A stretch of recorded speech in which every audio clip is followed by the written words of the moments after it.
ത്തിൻ്റെയും പരിശുദ്ധാത്മാവിൻ്റെ നാമത്തിൽ ആമേൻ. വിശുദ്ധ യോഹന്നാൻ എഴുതിയ സുവിശേഷം 16-ാം അധ്യായം 1 മുതൽ 8 വരെയുള്ള തിരുവചനങ്ങൾ.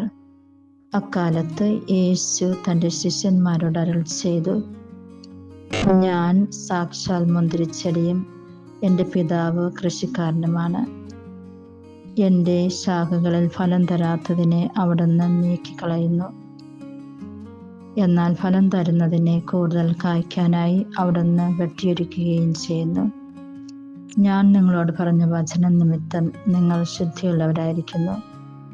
നിങ്ങൾ എന്നിൽ വസിക്കുവിൻ, ഞാൻ നിങ്ങളിലും വസിക്കും.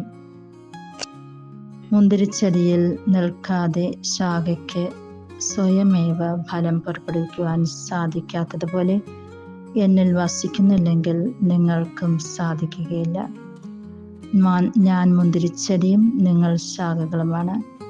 ആരെന്നിലും ഞാൻ അവനിലും വസിക്കുന്നുവോ അവൻ ഏറെ ഫലം പുറപ്പെടുവിക്കുന്നു. എന്നെ കൂടാതെ നിങ്ങൾക്ക് ഒന്നും ചെയ്യാൻ കഴിയുകയില്ല. എന്നിൽ വസിക്കാത്തവൻ മുറിച്ച ശാഖ പോലെ പുറത്തെറിയപ്പെടുകയും ഉണങ്ങിപ്പോവുകയും ചെയ്യുന്നു. അത്തരം കമ്പുകൾ ശേഖരിച്ച് തീയിലിട്ട് കത്തിച്ചു കളയുന്നു. നിങ്ങൾ എന്നിൽ വസിക്കുകയും എൻ്റെ വാക്കുകൾ നിങ്ങളിൽ നിലകൊള്ളുകയും ചെയ്യുന്നെങ്കിൽ ഇഷ്ടമുള്ളത് ചോദിച്ചു കൊള്ളുക, നിങ്ങൾക്ക് ലഭിക്കും.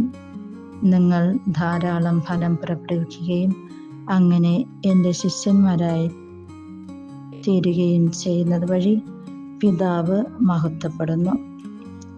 ഈ വചനഭാഗത്തിലൂടെ യേശു നമ്മെ ഓർമ്മപ്പെടുത്തുന്നത്, യേശുവാകുന്ന മുന്തിരിച്ചെടിയോടൊപ്പം ശാഖകളാകുന്ന നമ്മൾ ഓരോരുത്തരും ഒട്ടിച്ചേർന്ന് നിൽക്കണമെന്ന് തന്നെ.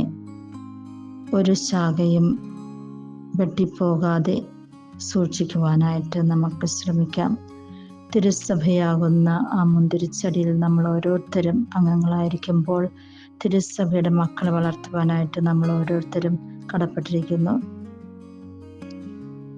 നമ്മൾ ഓരോരുത്തരും സ്വർഗരാജ്യത്തിന് വേണ്ടി പ്രവർത്തിക്കുവാനായിട്ടും കടപ്പെട്ടിരിക്കുന്നു.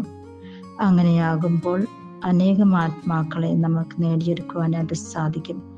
യേശുവിനോടൊപ്പം ഒട്ടി നിൽക്കാം. സ്വാർത്ഥപരമായിട്ടുള്ള താല്പര്യങ്ങൾ